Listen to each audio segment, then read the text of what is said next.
Noong nakaraang taon po, naging matagumpay ang, naalala mo ba ito, partner, Aklat para sa Lahat project ng ating programa. At salamat po sa mga kababayan nating nag-donate ng mga mapapakinabangang mga libro. Kaya naman ngayon po nga magpapasukan na, muli naming binuhay yung proyektong ito. At ang unang makikinabang, isang paaralan dyan po sa Fairview, Quezon City na may 6,000 mag-aaral na walang kanya-kanyang libro. Panoorin po natin ito.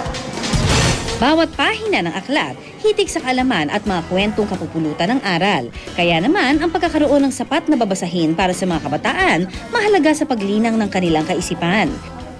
Pero dito sa Maligaya Elementary School sa Fairview, Quezon City, kulang na kulang ang supplementary reading materials para sa mga estudyante.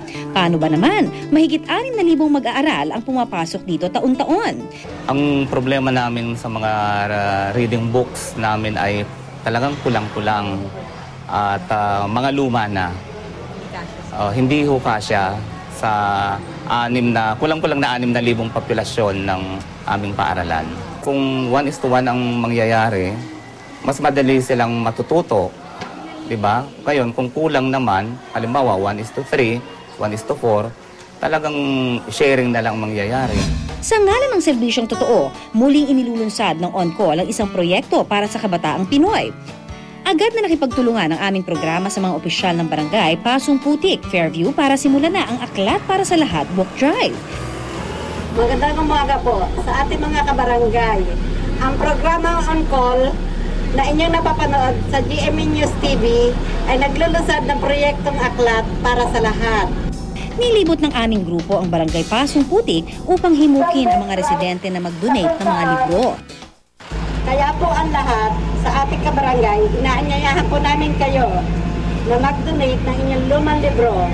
Meron po kahon na matatagpuan sa ating barangay na kung saan maaaring iba ng inyong i-donate ng mga libro.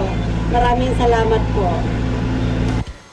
Ang mga iskinita at kalsada, aming pinasok para maipaalam sa lahat ang aming munting proyekto. At matapos ang halos 1 oras na paglilibot, ipunesto naman namin ang kahong ito sa Barangay Hall ng Pasong Putik, Fairview na magsisilbing lagayan ng mga librong idodonate sa ating book drive.